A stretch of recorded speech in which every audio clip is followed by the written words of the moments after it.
back, down over. I'm joined today by Harold Muliati. Jeff could not make it. He is actually busy at work today, so it happens. We got to work sometimes. And we've got a great guest today. We've got Justin Brown from Primal Video on. If you haven't seen that podcast, take a look at it. It's great. Here we go.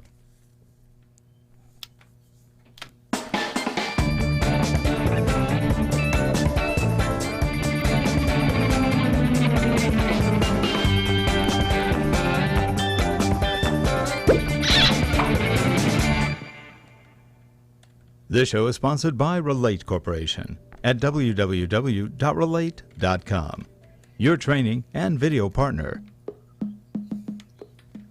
And we are back. And joining us, we've got Justin Brown from Primal Video. Hi, Justin. How's it going? Good. Thanks very much for having me on.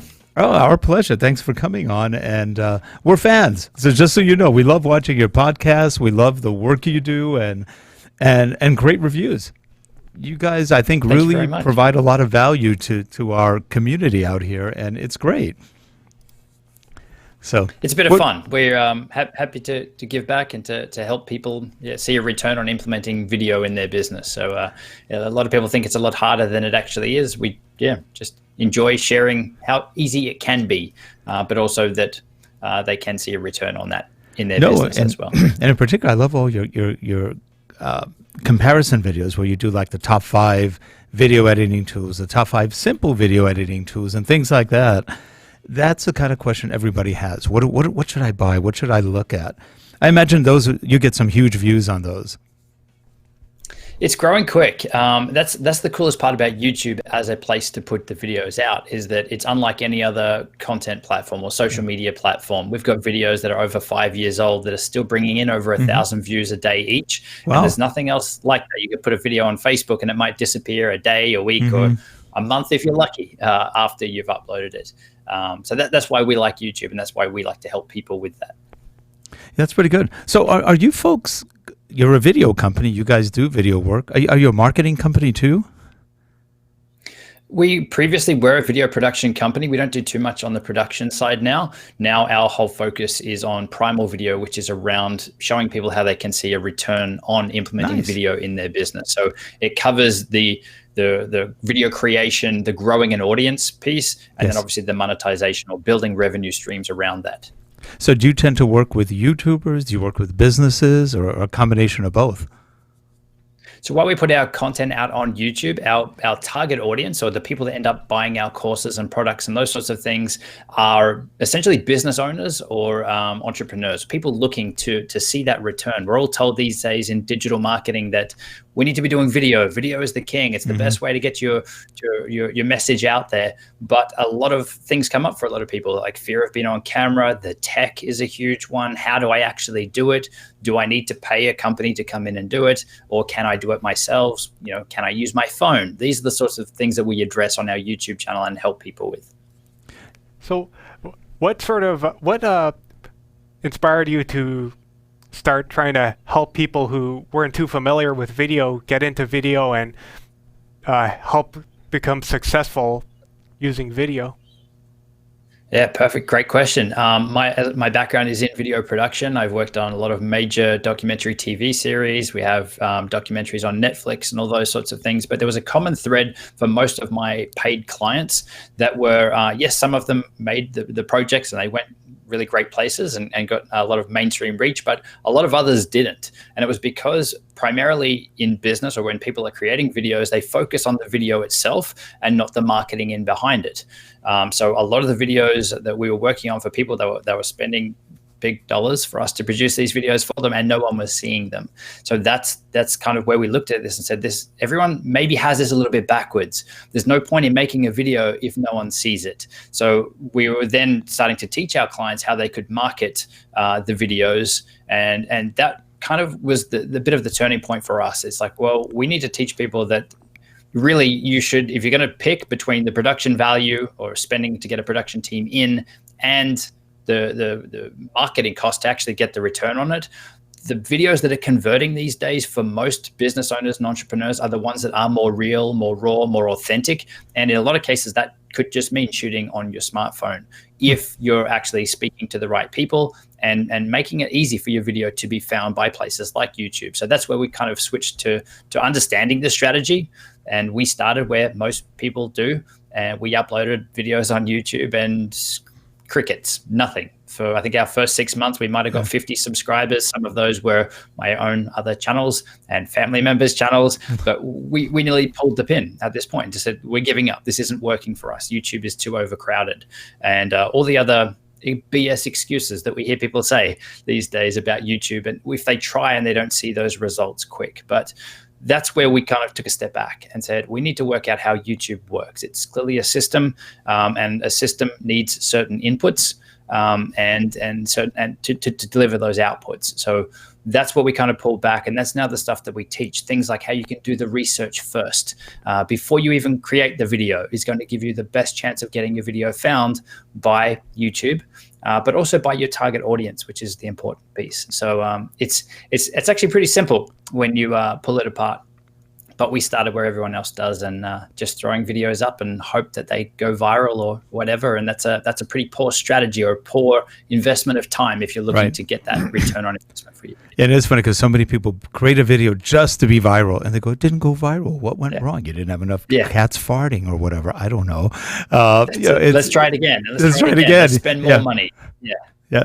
And it's interesting, but you bring up some really good points, because YouTube can be daunting to people, partly because everybody expects the instant. I'm now viral and everybody's seen me and I'm going to make a ton of money. And I know a lot of pretty high-end YouTubers, and they're working their buns off 40, 60 hours a week, and they're making $2,000 a month. And you go, ooh, that's not a lot of money to work that hard. And some of them are wedding they've created that job for themselves. Yeah. So they've created a job that they now feel like they're stuck in, and they're on that content social media hamster wheel and probably hating it for not a lot of money. So that's a pretty bad situation to be in, because you've put yourself in that position. So I think that's where people, hit overwhelm, and even things like depression and things we're starting to see a lot more come in through it as well.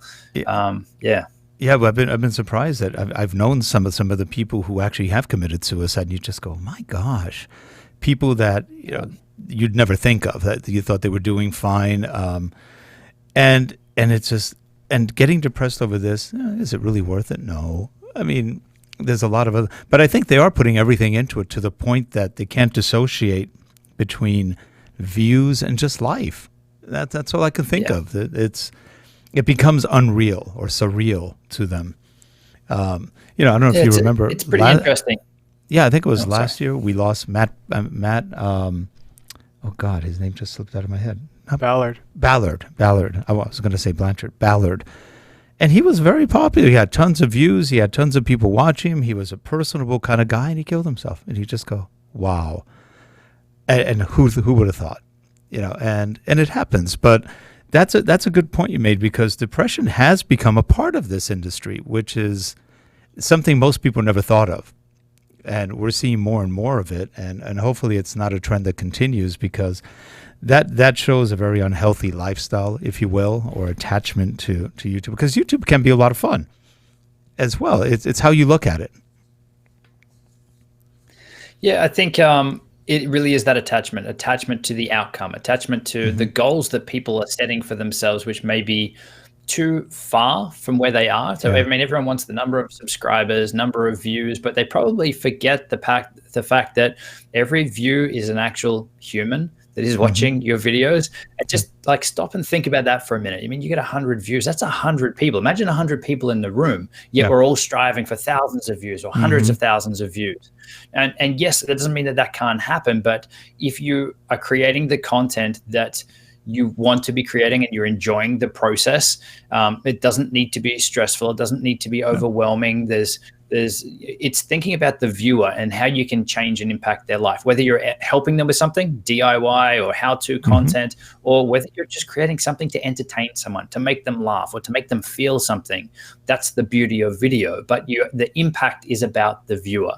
A lot of people do it for the creative process of actually, going through the motions of creating videos. That's awesome as well. But the people that we primarily work with are the ones that are using it for business. And that's where I see the frustration comes in, because there's people out there saying you need to upload content daily or 3 times a week, and that's just on YouTube. Then you've got to do Facebook, Twitter, Instagram, and all these other things. So we kind of end up on these content hamster wheels that to try and be everywhere. Whereas then the content you're producing is probably not as good or not as impactful and not as tactful as it probably could be. So what we teach and what we preach is 1 optimized video a week. If you can commit to that and you can film them in batch, I mean, we do 8 videos a month and we roll out 1 a week. Yep. So it's not a stressful thing. I film them all at once. We've done the research, but we know what people are searching for on YouTube. So the example you brought up earlier about best video editing software, we know that is a pain point for our ideal customers. Not right now, but there's a pain point for them. I mean, the pain point for them is right now, but for them to become our customers is a lot further down the track.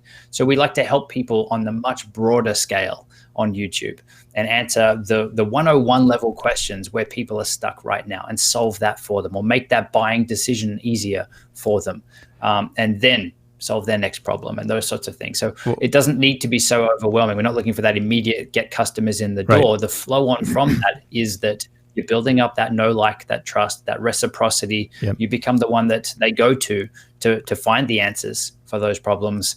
But it doesn't need to be this big stressful thing where you just, it's Sunday night and I haven't uploaded. Quick, let's throw something together. You're probably better off not releasing a video that week. And YouTube isn't going to punish you and limit your reach and all this bad stuff that people say happens. No, and one thing, and one thing you guys do that I really enjoy is exactly what you're talking about. You're putting out, and you're not a hard sell at all, which is nice, because there's so many hucksters on YouTube. It's like, oh, here we go again. And some of the big guys huckstering views, and it's like, okay. And, it's like you can only take so much of somebody who's completely jazzed up and eyes are wide open and they're screaming at you. It's like, oh, gosh, give me a break. I mean, you guys... It's like, stop yelling at me. Yeah, stop it. It's like, you guys do a nice professional job. You come across well. You come across very friendly and helpful. I would say you're definitely reaching what you want to reach. You're the way you guys come across, I think, is exactly what you're trying to get across. And you got our attention quite a while ago, and we finally said, let's invite him on. This would be just to get to meet you guys and just say, hey, you guys are doing a great job. And we, for all of us in here, are watching and going, hey, that's a good idea. Hey, we didn't think about that too. I never heard of Filmora, a year ago. And I said, that looks like a good tool. And when you did your review on it recently, I love what you said. You said, I didn't like it at first. When I saw this years ago, I never thought it'd be a good tool. And now, my gosh, it changed. And that's the beauty of it, how things change, evolve, grow. And it's a good tool. I mean, maybe it doesn't do as much as some other tools. On the other hand, it does almost everything else every other tool does. I was a Vegas guy for a long time. One. Well, thank you very much for all the kind words. I really, really appreciate it. The whole thing for us is taking that approach. What videos will we want to watch, and what, I guess things like the video editing software. There are so many options out there, and people don't want to hear about every single option. Just tell me the top 5 that I should consider. And the thing, like, I guess our take on video editing software is that there is no one solution. For me personally, I use 3 different applications depending on the type of video I'm creating. It's more about learning the fundamentals of editing, how to craft a story and how to edit fast and efficiently. And then those principles you can apply to any editing tool. So it's interesting because a lot of people are like, no, you need to use Final Cut. You need to use Premiere. And I'm like, well, it's like saying you need to use this particular brand of hammer to hit that nail in. It's just a tool to get the job done. Sometimes this particular hammer might be better than the other one. But it really is, when you take that approach, what is the easiest for you personally based on what you're looking for, the types of videos you're creating. And that's where something like Filmora was, to me last year, that seemed like an absolute gimmick, like a toy. It was missing features. It was crashing all the time. But every year we go back and revisit and test. It's a painful process. It's a long process. It's not so painful, but it's it's interesting to see the progression, because then it becomes which is the best tool to allow people to create videos fast, to tell their story fast. And that now is one that I'm like, wow, that's actually pretty simple. So I'm happy to share and to recommend it. No, that's good. And it's funny, like you're saying exactly like, for example, Harold, yesterday, let's see, he was doing Premiere. He's doing Adobe Premiere. He's doing iMovie. iMovie. I never looked at iMovie before, but he did a whole photo, because they're really good for just doing a quick photo slideshow with panning and zooming. Yes. Ken Burns. It's so easy. So we use that one for that. He does DaVinci Resolve. He did his color correcting on another thing. And it's like, yeah, that's a day. 3 different tools, or 4, and it's sort of interesting. Now, Premiere is sort of interesting. You're probably seeing some of this. It's getting buggy, really buggy and slow and we're seeing all sorts of issues with Premiere. Still works, but we're seeing issues and we're concerned. I don't know what they're going to do with it. It's got great integration with all the other tools like Adobe Audition and everything else, but it's theirs to lose if they keep it up, and I hope they don't. But I think they're in an interesting position, because so Final Cut on Mac, it's only working on Macs. So they have a limited amount of drivers or components that they need to integrate with to make it work seamlessly. So the programming side of it, I actually feel really sorry for the Adobe guys. And if like a driver update on that one or a group of individuals do, then it's unstable for them, but the rest of the world might not have updated yet. And it just, to me, it seems like a nightmare if you're a programmer for Adobe. But I totally agree. It's constantly, I wouldn't say just now, it's been buggy for years.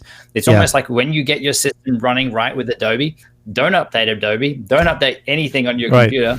And that's what they recommend to do if you're working on a big project. In a lot of cases, they'll take their computers off the internet in studios and those sorts of things. Don't touch anything, don't install anything until we get this done. Then we'll look at the new version. But at the same time, the amount of features and tools and stuff in it, that's still one of our go-to applications. But you've kind of got to be constantly saving just in case it's going to crash. And our previous episode, we were having a discussion on the sort of training DIY video, tutorial video topic, and striking that balance between having too much information and, kind of boring your viewer with stuff they already know and not telling them enough. So I wanted to know, what is your philosophy on how much to put into your tutorials? Cool. Great question. I think if you're got the question, am I including too much? Or if I go down this pathway, I'll also need to mention this, this, and this, and then your video is dragging out, there's probably a great indicator that your video is too broad and that you could probably break it into sub videos on subtopics. So the way that YouTube works is you could go broad on a topic and then niche down in certain specific videos beyond that you could then reference. So you've got to look at where is the biggest pain point or problem. Like, what is my ideal audience that is going to watch this video? What are they searching for? And solve that problem. Only that problem. You could then introduce them to say, look, once you've got this solved, once you've figured out this first piece, then you're probably going to be interested in this, this, this, and this. We've done other videos, they're linked in the description. But those videos then, for those people who maybe aren't even watching that broader video, when they find those in YouTube search or find those online and they click and watch it, they are already at that level. They know what those niche topics are. They're there just to learn about that one thing. I think the more specific or the more on topic your videos are, as long as you're solving that problem and not going too detailed, you want to give your viewers everything that they need to be able to take action or to completely understand something, one piece. The next piece of the puzzle should be a different video, in my opinion. So keep it on topic, but cross-reference to build it out. It's sort of like I guess the viewer through their search is asking a question and you're offering up the answer. Then how would you say, how would you recommend to figure out what the most relevant things that people will be searching are? Because I know there are a lot of different ways to do that. There are services that will try to find search popular search terms and that sort of thing. What do you usually do? So the first place that we start is the Google or the YouTube autofill box, the search box. So we start typing in some broad terms around the topic that we are going to be creating a video on. So it could be video editing. And then whatever shows up next, the autofill, we've all seen it, the suggested searches. These are things that people are actually searching for and have previously searched for. And the ones at the top of that box are the ones that are the most searched. So the most popular or the highest amount of search volumes per month. So that is the first place that you should start. Now there's a wild card, is the underscore, the little line on the bottom. If you type in the underscore, so you go video editing, say underscore, then that's like fill in the blank. So you can start to get these topics and ideas just using the Google and the YouTube autofill, using things like the underscore in amongst some of your keywords. So it could be how to underscore video, and it would say how to make a video, how to film a video, how to edit a video. These are the suggestions that could show up. But all you're typing is how to underscore video. So that's probably the first place that we start. And then there is an awesome plugin, and it was free up until recently, but it's only about $2 per month. But we use it. It's called Keywords Everywhere. This is a Chrome and Firefox plugin, and it will give you the search volumes in that autofill box on Google and YouTube. It will show you the actual numbers of how many people are performing those searches per month. So that's probably where we start when we're looking at topics. If no one is searching for something, then we're either going to have our messaging off in our video, or it's unlikely that people are going to find our video because they're not actually typing those things into Google or YouTube. So for the most part, a lot of our search traffic actually comes from Google, not YouTube. So people are typing in best video editing software, how to edit faster, what camera for YouTube. They're typing it into Google. They're not necessarily looking for a video, but Google is featuring YouTube videos in the top of search, in most cases, even above paid ads in Google. That's really the power of having your content optimized for search and having it on YouTube, because it shows up in Google as well. That's a really good point. I suppose nowadays, ultimately, YouTube is a part of Google, so it makes sense that people are primarily finding it through Google. I remember years back, people used to always, because like there was this practice where people would just stuff a bunch of tags into their video title or something like that, even things that were irrelevant, and people would warn against that. Don't do tag stuffing, you know. I don't know if people really do that anymore, but are there things like that people do now that are, you know, just killers that you see people doing? The clickbait titles, where you're misleading, or you're going for that hook, but you probably don't even mention that, or the video is not even about that. That's kind of where people are going for that quick win. But in actual fact, it's only going to hurt your video and your channel, because people may click it and they get onto the video and then they leave because it's not what they expected. So that's sending a bad indicator to YouTube that you should really stop showing this video up in search, because who's getting on this video is leaving. So they are tracking everything. They are tracking where your videos are showing up in search, how many clicks you get. If your video is showing up #1 in search, but no one's clicking it, then clearly YouTube is going to start dropping your video down. So that's where even things like your thumbnail strategy, the little images, make a huge difference. You could have the best video in the world. If you're not showing up in someone's search results or as a recommended video, and you're not getting a click, no one's going to see the video. So this is another thing that people overlook all the time, and they'll just go through their end video when they've uploaded it on YouTube to try and pick out that frame where they're maybe half smiling between words or sentences. I don't know, we used to do exactly the same, but instead just take a photo, create some sort of intriguing or interesting graphic or image. For us, I just do something silly and I'll pull a silly face, or I'll point at something or whatever it is, but we'll add big text on there that is pretty much in line with the title of the video. So best video editing software, will add those big words on the image so that people, like, it grabs people's attention, and they can quickly see that image is matching the title of the video. It's matching what they've just searched for. They're much more likely to click on the video. And then once they're in the video, your video's got to be good enough to keep them through, or at least to hook them and address that, yes, they're in the right place, so they don't jump off to someone else's. So now, I know I've thrown a lot of stuff out there. Are you finding that the short videos are working better than long ones? To be honest, I actually don't think it makes much of a difference at all. Okay. Our videos range from, I think the shortest video we've put out recently, or we will have coming out, might be this week, is around 5 minutes. But for the most part, the average video length for us is around 14 minutes. And in some cases, they're upwards of 20, 25 minutes if it is for a tutorial piece of content. But I think by knowing what your ideal viewers or customers or subscribers are searching for in relation to that video, the people that click it and that join it to watch it, they're going to be interested in it. So in turn, they're going to watch a longer video. If I saw a video that was 20 minutes, but it's exactly the video that I want the problem solved or want to find out about, I'm almost going to disregard the amount of time because that video is going to address exactly what I want to know. And if I've then only got to watch one 20-minute video versus potentially sifting through 5 or 10 other videos to try and find the answer, I think that's kind of where the time becomes irrelevant. So as long as you're not waffling on, blabbing on, and dragging it out to make it longer, and you're just staying on point and staying relevant, and you can use a few different triggers to keep people engaged.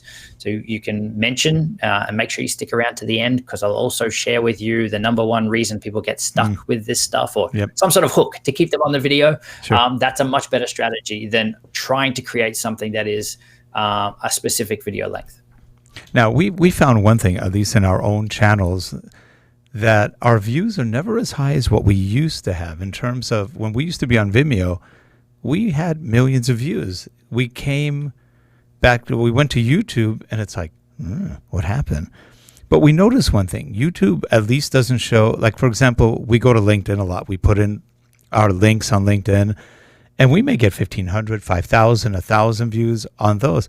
And YouTube shows 100. And we're like, what happened? I don't think they check the embeds, or at least it doesn't look like it. Because if we have other places, we get some pretty large numbers. And then on YouTube proper, it's like, what happened? It's just sort of interesting. What would be interesting to check in that case is there's a couple of things with that. The first one is that a lot of the different platforms count what a view is a little differently. So LinkedIn in particular, a view is when you are scrolling past. So scrolling, it's almost like you don't even have to look at it. So the videos autoplay. So if you're scrolling past slowly, it's going to count that as a view. Now, that's something that they're going to tweak and change and whatever. And Facebook used to do exactly the same thing. I'm not sure the exact number or amount of seconds that YouTube take to class a view, but I know that they are totally different between the different platforms. That's where comparing views to LinkedIn, to YouTube, whatever, it's not really face value in most cases. That's good. But what I would look at, which would be really interesting in your YouTube analytics, is to see where those views on YouTube are actually coming from.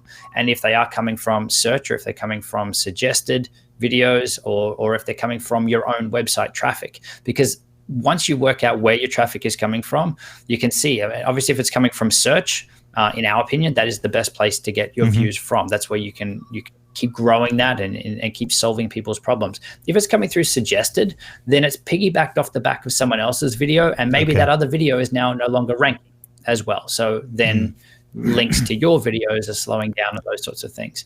So I would take a look at see where your views are coming from, but also on YouTube in particular, there's a lot more competition for views, for eyeballs. So that's where your thumbnail strategy and also your title of your videos is going to be far more important than places like Vimeo, where there's a lot less competition, I would say, for your videos. So people go to YouTube for free stuff. They go there for free entertainment. They go there to learn something, or to solve their problem, or to be able to DIY something. So if you're creating that type of content, that's not to say that's the only type of content that you can create. Obviously, there's vlog style content as well.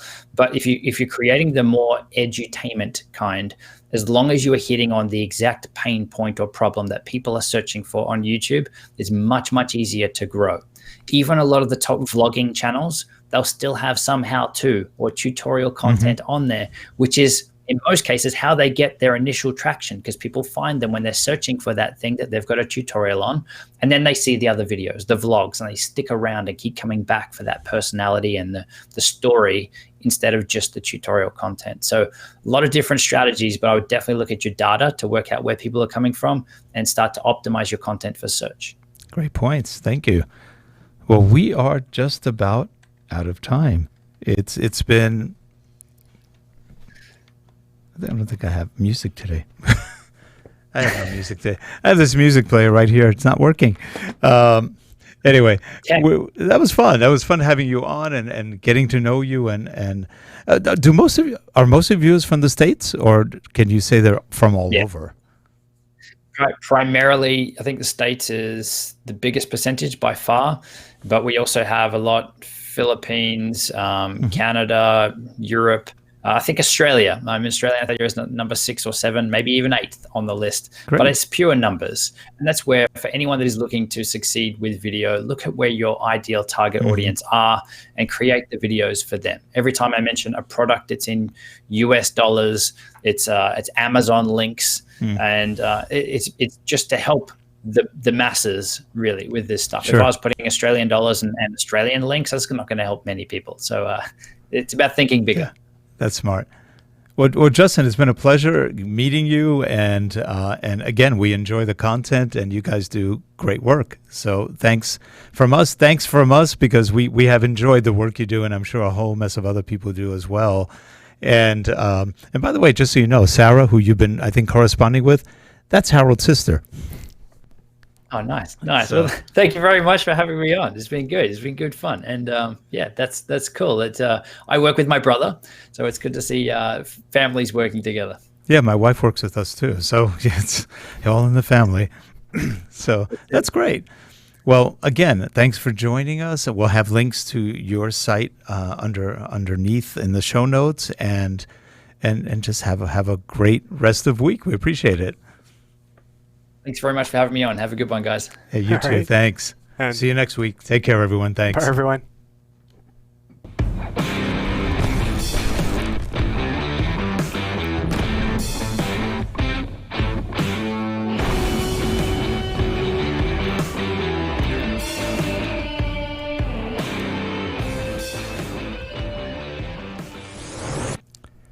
And we are done.